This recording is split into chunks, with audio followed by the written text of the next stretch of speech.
Hello दोस्तों, physics की दुनिया चैनल पर आपका स्वागत है।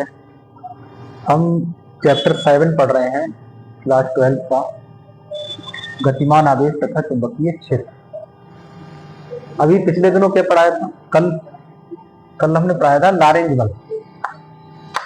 लॉरेंज बल पढ़ाया था। लॉरेंज बल या फिर चुंबकीय बल।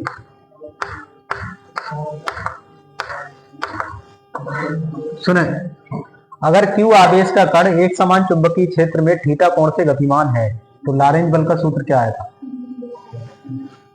तो लॉरेंज बल का जो सूत्र आया था F बराबर Q d साइन, ठीक आया, Q dv साइन थीटा, ये सूत्र आया। अब यहां पे ध्यान से सुने, अगर आवेशित कण चुंबकीय क्षेत्र के समांतर प्रवेश कर रहा है या चुंबकीय क्षेत्र के विपरीत दिशा में प्रवेश कर रहा है, तो पहली हेडिंग सुने, ये कंडीशन है इसकी, यदि आवेशित कण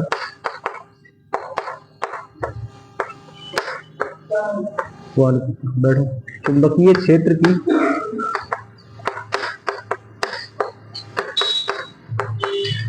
दिशा में या विपरीत दिशा में, चलो पहले देख लो दिशा में, यदि आवेशित कण चुंबकीय क्षेत्र की दिशा में गतिमान है, चुंबकीय क्षेत्र की दिशा में गतिमान है आवेशित कण, तो इसका मतलब क्या है? थीटा कितना होगा? 0 डिग्री। अरे जिधर को चुंबकीय क्षेत्र लग रहा है बी और उधरी को कण चलने लगे बी वेग से, तो क्या होगा? थीटा 0 तो ही होगा इनका, तो थीटा होगा 0। तो जब 0 होगा तो इसमें 0 लगा दो, तो बल F कितना आ जाएगा? बल आएगा Q v साइन 0, और साइन 0 की वैल्यू कितनी होती है? 0। तो इसका मतलब क्या है? Q v into 0। तो कुल मिला के बल क्या आएगा?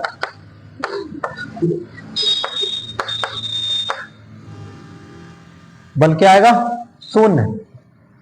अगर आवेशित कण चुंबकीय क्षेत्र की दिशा में गतिमान है तो थीटा 0 होगा और उस पर जो बल लगेगा वो 0 लगेगा। इसका मतलब उसकी गति कैसी होगी? रेखीय होगी, गति रेखीय होगी। जैसे सीधा चल रहा है वो चलता ही चला जाएगा, क्योंकि चुंबकीय क्षेत्र को प्रभाव ही नहीं कोई। चुंबकीय क्षेत्र जिस वेग से चल रहा है समांतर, उसी वेग से चलता हुआ निकल जाएगा। चुंबकीय क्षेत्र उस पर कोई बल नहीं लगाएगा। इसका मतलब है कि अगर थीटा 0 है तो चुंबकीय क्षेत्र उस आवेशित कण पर कोई बल नहीं लगाएगा। समझ गया है? दूसरी देखो कंडीशन, यदि आवेशित कण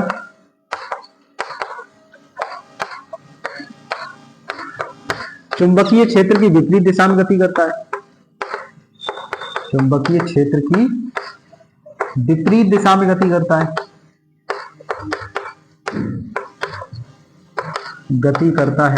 इसका मतलब क्या है? जैसे चुंबकीय क्षेत्र इधर को लग रहा है डी, है ना, और कण इधर से इधर को चलना शुरू कर दे डी वेग से, तो ये तीर इधर को कह रहा है, ये तीर कह रहा है इधर को चल, मतलब तीर अपोजिट है, एक इधर को है एक इधर को है, मतलब एक इधर को है और एक कैसा है?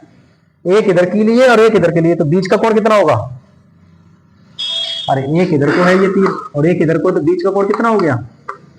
180 हो गया। तो थीटा कितना आएगा यहाँ पे? जब विपरीत चलेगा तो 180 आएगा। अब लगाओ इसे बल, तो बल कितना होगा? ये चुंबकीय बल है, ठीक है, चुंबकीय बल यानी चुंबक द्वारा, चुंबकीय क्षेत्र द्वारा लगाया गया बल आवेशित कण पर। F बराबर Q v साइन 180। साइन 180 का मान भी 0 होता है, तो बल क्या आएगा इसमें भी? Q v into 0। इसका मतलब बल। तो अब भी गति कैसी होगी? कैसी हो गति? अरे रेखीय होगी अभी भी, क्योंकि चुंबकीय बल लगेगा ही नहीं कुछ, बिल्कुल भी। जिस वेग से चल रहा है उसी वेग से निकल जाएगा। समझ में बात आ रही है? तो अगर थीटा 0 है तब भी गति रेखीय होगी, और थीटा अगर 180 है, विपरीत दिशा में गति कर रहा है चुंबकीय क्षेत्र के, तब भी गति कैसी होगी? देखिए अब तीसरी प्रकार की देखें गति। अगर लंबवत गति करेगा तो क्या होगा, फिलहाल इतना उतारो।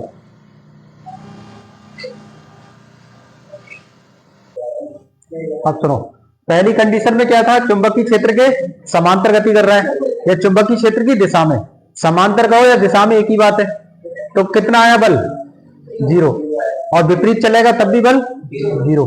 अगर लंबवत चलेगा, चुंबकीय क्षेत्र की दिशा से लंबवत चलेगा, तो तीसरी कंडीशन है, यदि आवेशित कण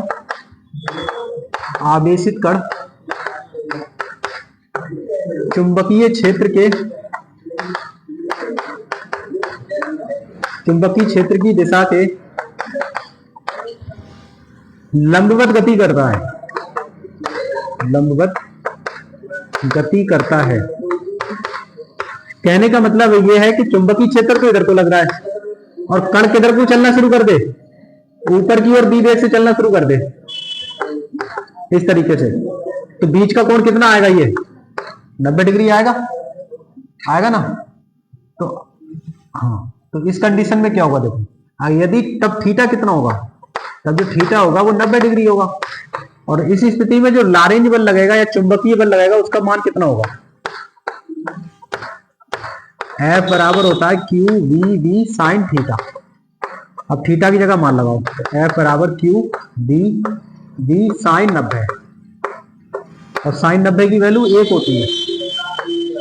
कोई भी त्रिकोणमितीय अनुपात होए उसके सबसे बड़ी वैल्यू 1 ही होती है। किसी भी त्रिकोणमितीय के अनुपात की सबसे बड़ा मान क्या होता है, 1, बाकी सारे मान छोटे होते हैं इससे। तो 1 हो गया इसका। तो अगर इसका मान 1 है तो इसका मतलब ये बल क्या होगा, फिर अधिकतम होगा। जो बल होगा ये कैसा होगा, अधिकतम बल लगेगा, फिर इसके अधिकतम बल होगा, या तब चुंबकीय बल का मान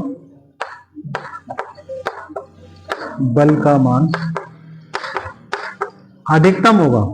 समझ गए, ये कंडीशन है, तो चुंबकीय बल का मान अधिकतम होगा, यानी कि F क्या हो जाएगा, मैक्सिमम हो जाएगा, और F मैक्स की जो वैल्यू आएगी वो आएगी क्यू बी।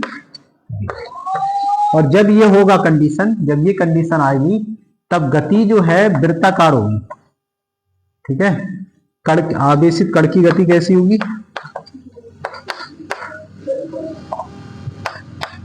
कण की गति वृत्ताकार होगी। समझ गए, तब ये आवेशित कण की गति कैसी होगी, वृत्ताकार, यानी इस तरह गति कर रहा है तो ये गोल गोल घूमने लगेगा ऐसे करके। समझ गए, तो अभी हम वृत्ताकार गति होगी, इसकी त्रिज्या भी निकालेंगे, डेरिवेशन कराएंगे, तो उसमें आवेशित कण अगर चुंबकीय क्षेत्र के लंबवत प्रवेश कर रहा है तो वृत्ताकार जो मार्ग होगा उसकी त्रिज्या कितनी होगी, है ना, उसका संवेग कितना होगा, वेग कितना होगा, आवर्तकाल कितना होगा, आवृत्ति कितनी होगी, ये सब कुछ निकालेंगे। अभी बता रहे हैं इतना। जब आवेशित कण चुंबकीय क्षेत्र की दिशा के लंबवत प्रवेश करता है तब उसके मार्ग की त्रिज्या ज्ञात करना,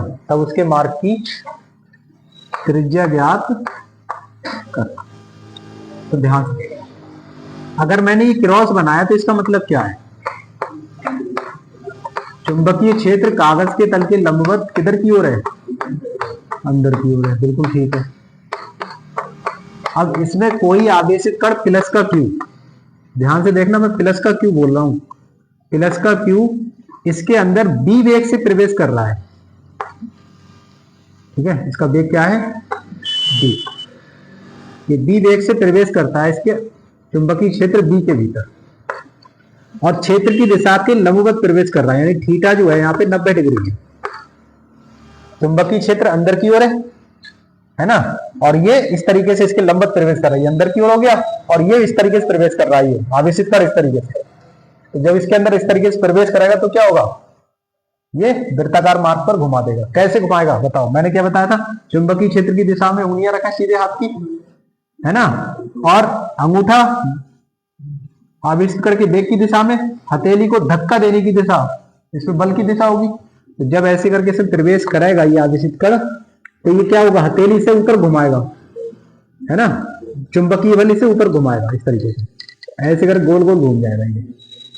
पढ़ाया था इस तरीके से। इस पर जो ये बल लगा वो बल क्या लगा, चुंबकीय बल F। समझ गए, ये चुंबकीय बल F लगा जो इसके केंद्र की ओर लगा, ये इसका केंद्र मान ले रहे हैं। बताओ लॉरेंज बल का सूत्र क्या होता है, चुंबकीय बल F बराबर Q B V sine theta. Theta कितना है यहाँ पे 90 डिग्री पे आपने प्रवेश कराया तो F कितना आएगा, क्यू बी वी आएगा, है ना। तो ये जो बल है, ये बल कैसे लग रहा है, ये बल जो है सुने, ये जो बल है वो बेग के कैसा है, लंबत है नहीं है, अरे बेग इधर को है और बल ऊपर को है तो लंबत है, यानी बल F जो है वो बी, F बी के लंबत है, बेग के लंबवत है। कौन, बल, बल F बी बेग के लंबत है। अगर बल के लंबवत बेग है तब वह आवेशित कण किस मार्ग पर चलेगा, वृत्ताकार मार्ग पर चलेगा। और जब कोई वस्तु वृत्ताकार मार्ग पर चलती है तो उसे अभिकेंद्र बल की जरूरत पड़ती है। किसकी जरूरत पड़ती है, अभिकेंद्र बल। तो अभिकेंद्र बल का जो फार्मूला होता है वो ये होता है एम बी स्क्वायर बटे आर।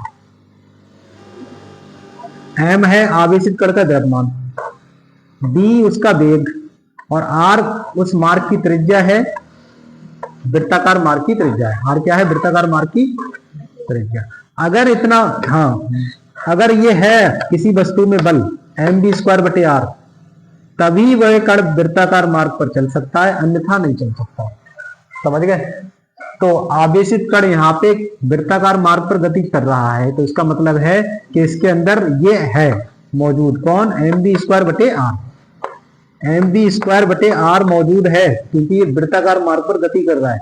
अब बात ये आती है कि ये बल मिला कहां से हमें, ये जो अभिकेंद्र बल है ये कहां से मिला, ये इसने दिया है ना, किसने दिया, चुंबकीय बल ने, यानी क्यू वी बी ने दिया। यानी चुंबक अभिकेंद्र बल जो है वो कहां से प्राप्त हो रहा है, चुंबकीय बल से। फिर से सुनो, यहाँ पे जो बल F है बेग के लंबत है, अतः आवेशित कण वृत्ताकार मार्ग पर गति करेगा, जिसके लिए आवश्यक अभिकेंद्र बल चुंबकीय बल से प्राप्त होता है।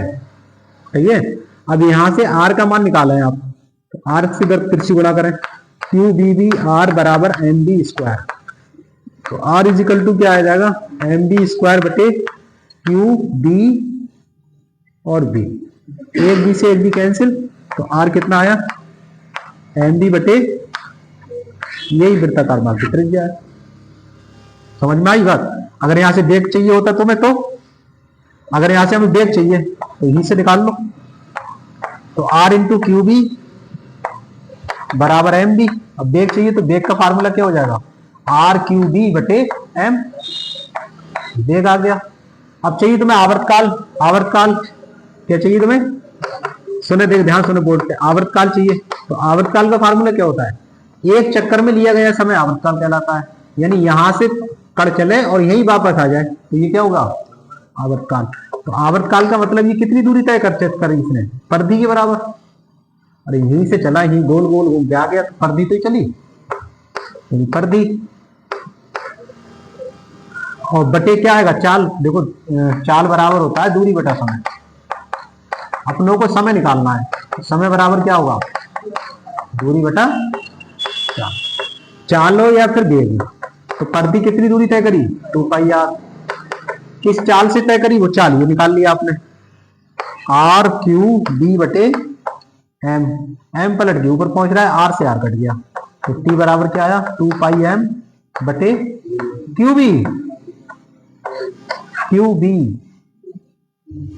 लॉरेंस क्यू है ये, आवेशित कण क्यू, ठीक है। एक का तो जिक्र ही नहीं करा मैंने बिल्कुल। अब आवृत्ति आती है, क्या आती है, आवृत्ति।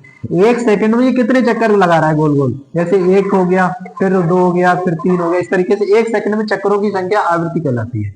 तो आवृत्ति का जो सूत्र होता है वो F इजिकल टू फ्रीक्वेंसी होता है 1 बटे आवर्तकाल, 1 बटे।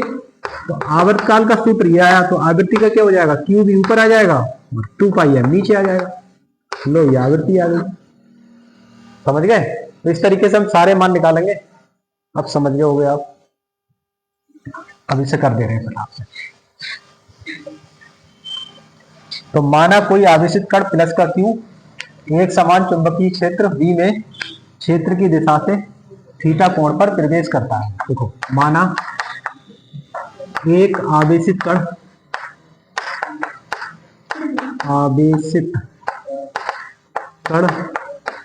एक समान चुंबकीय क्षेत्र में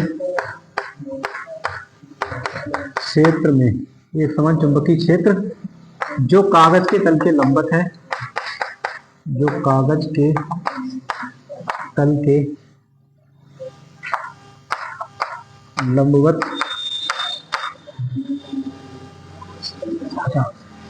एक समान, माना एक आवेशित कण एक समान चुंबकीय क्षेत्र, ब्रैकेट में क्रॉस लगा दें, एक समान चुंबकीय क्षेत्र में लंबवत प्रवेश करता है, लंबवत d वेग से प्रवेश करता है,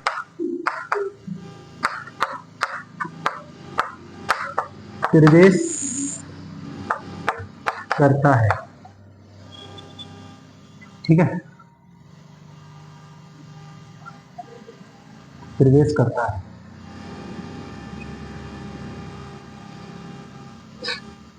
तब इसका चित्र बना लो, यहां पे ही बना लो।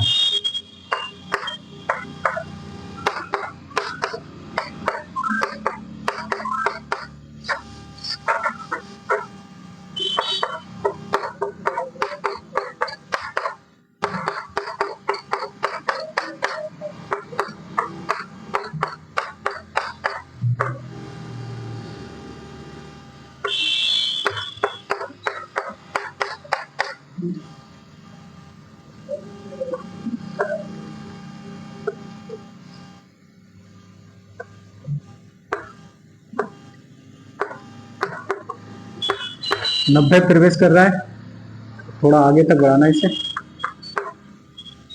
यहां से गोल कर।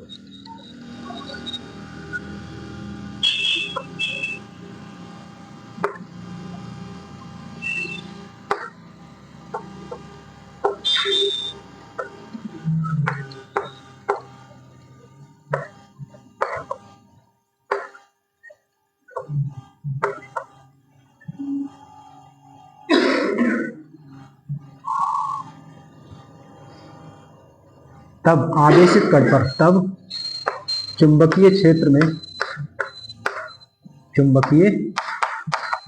में आवेशित कण पर बल कितना लगेगा?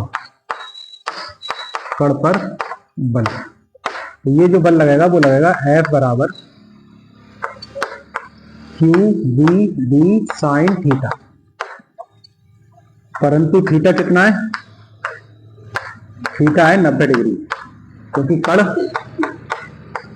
लंबवत प्रवेश करता है। ठीक है, तो थीटा 90 है, तो 90 लगा दो यहाँ पे, तो बल F कितना होगा? QVD साइन 90, और साइन 90 की वैल्यू कितनी होती है? 1, तो बल क्या आ जाएगा? QV, ऐसे कर लो समीकरण 1 में। अब ये देखो, ये बल जो है, ये है बल वेग d के लंबवत रहता है। ये जो बल है वेग d के लंबवत रहता है, अतः आवेशित कण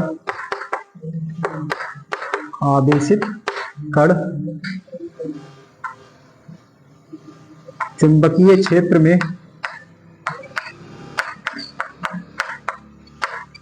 वृत्ताकार मार्ग पर गति करता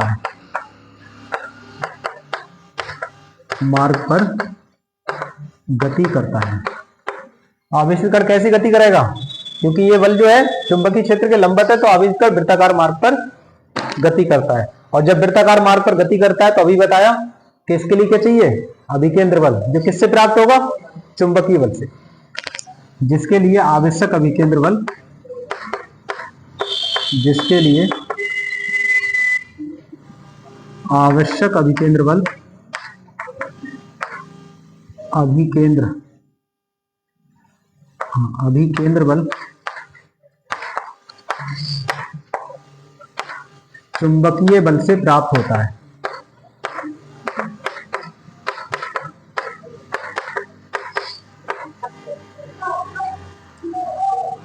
अर्थात इसका मतलब है कि क्यू बी बी जो है वो बराबर हो जाएगा एम बी स्क्वायर बटे आर के।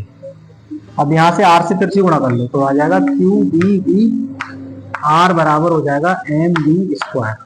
अपनों को चाहिए आर, आर का मान हो जाएगा एम बी स्क्वायर बटे क्यू बी और बी, क्यू बी बी, एक बी से बी कैंसिल हो जाएगा तो आर कितना आएगा यहां पे लिख रहे हैं तो आर बराबर आ जाएगा एम बी बटे क्यू बी। यही वृत्ताकार मार्ग की त्रिज्या है।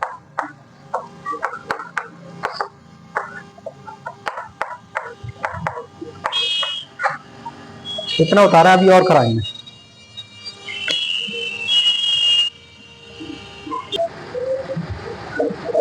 आगे सुने,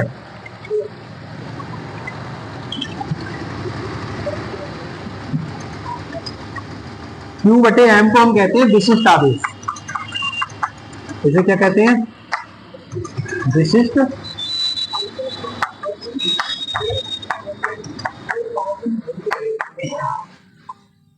Q बटे M को क्या कहते हैं? विशिष्ट। यानी कि हाँ, किसी कण के या किसी पदार्थ के एकांक द्रव्यमान पर जो आवेश उपस्थित होता है उसी को हम क्या कहते हैं? विशिष्ट आवेश। फिजिक्स में अगर परिभाषा बनानी हो तो जो हर में दे रखा हो नीचे उसे एकांक मान लो। तो एकांक द्रव्यमान पर उपस्थित आवेश को क्या कहते हैं? विशिष्ट आवेश। तो विशिष्ट आवेश होता है Q बटे M। अब अच्छा, अब इसे Q बटे M की पदों में बदलना। आर को त्रिज्या आर कितनी आई हमारी? एम बी बटे क्यू बी आई। कितनी आई? एम बी बटे, इस M को कहां भेजोगे? Q के बटे में भेज दो तो B बटे क्या आ जाएगा? देखो Q बटे M, अरे Q बटे M आ जाएगा और ये B, इसे ब्रैकेट में बंद कर दो। अब ये Q बटे M क्या है? विशिष्ट आवेश। विशिष्ट आवेश है। अगर B नियतांक हो, है ना, B नियत और वेग ये B कांस्टेंट हो तो इसका मतलब क्या है? R सब व्युत्क्रमानुपाती है किसके? Q बटे M का मतलब विशिष्ट आवेश के, आवेश के। और है कौन ये? त्रिज्या। तो लिखेंगे आवेशित कण की जो त्रिज्या होती है, आवेशित कण के मार्ग की त्रिज्या, आवेशित कण के मार्ग की त्रिज्या, मार्ग की त्रिज्या, त्रिज्या चुंबकीय क्षेत्र में, चुंबकीय क्षेत्र में विशिष्ट आवेश के, विशिष्ट आवेश के व्युत्क्रमानुपाती होती है।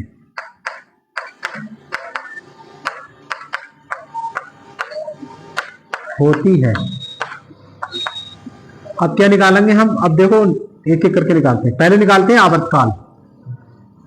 क्या निकालते हैं? आवर्तकाल, आवेशित कण का आवर्तकाल, या इसी को हम आवर्तकाल ही रहे। आवर्तकाल किसे कहेंगे? आवेशित कण द्वारा वृत्ताकार मार्ग पर अपना एक पूरा चक्कर लगाने में जितना समय लेगा वही क्या कहलाएगा? उसका आवर्तकाल। लिख दे रहे हैं, आवेशित कण द्वारा, कण द्वारा वृत्ताकार मार्ग पर एक चक्कर पूरा करने में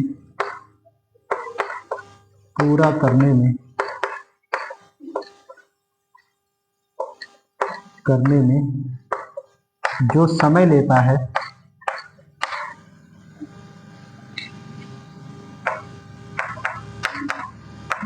वही उसका आवर्तकाल कहलाता है। वही क्या कहलाएगा? उसका आवर्तकाल कहलाता है। तो आवर्तकाल का फार्मूला क्या होगा, यानी समय बराबर होता है दूरी बटा चाल।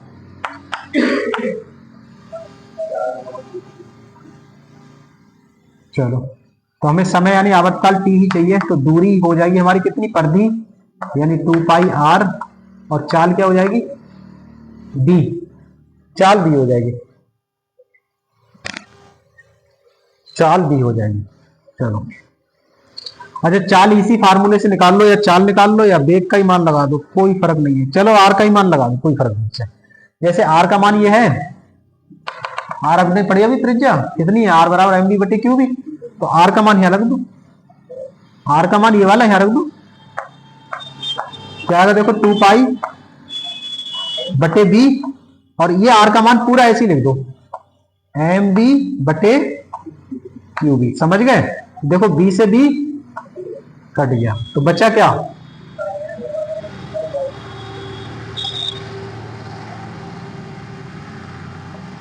तो t बराबर बचा 2 पाई m बटे क्यू बी। और आवर्तकाल का मात्रक क्या होगा, सेकंड, ठीक है, मिनट घंटा जो भी है, सेकंड डालेंगे इसका मात्रक। समय का मात्रक क्या होता है, सेकंड ही तो होगा।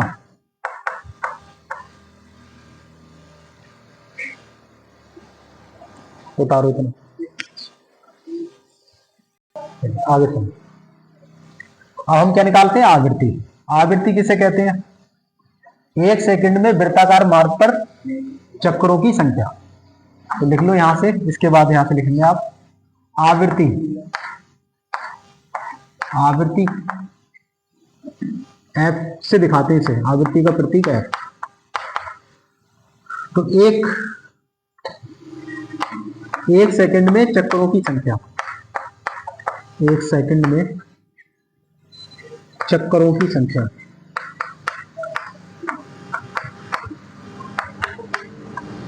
आवृत्ति कहलाती है। या दूसरी भाषा में लिखें तो आवर्तकाल के व्युत्क्रम को आवृत्ति कहते हैं, ठीक है, आवर्तकाल के व्युत्क्रम को आवृत्ति कहते हैं।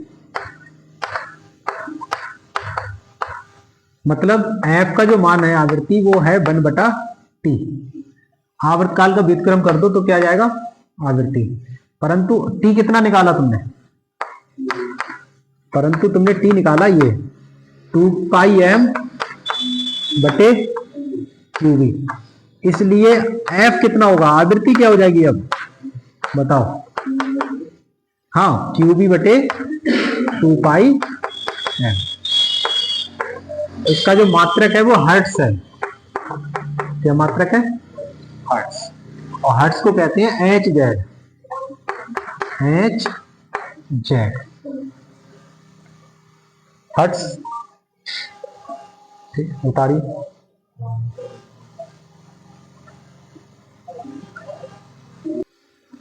सुने मात्रक क्या है इसका, हर्ट्ज है ना, तो हर्ट्ज का मतलब क्या है यहाँ पे सुने, फ्रीक्वेंसी का जो मात्रक है वो यहां से मात्रक 1 बटे आवर्तकाल तो ही है, यानी 1 बटा सेकेंड, 1 बटा, या फिर इसे कह सकते हैं हम सेकेंड की पावर -1, और इसी चीज को हम कहते हैं हर्ट्ज, यानी हर्ट्ज की जो वैल्यू है वो है सेकेंड की पावर -1, ठीक, H Z is equal to second की पावर -1।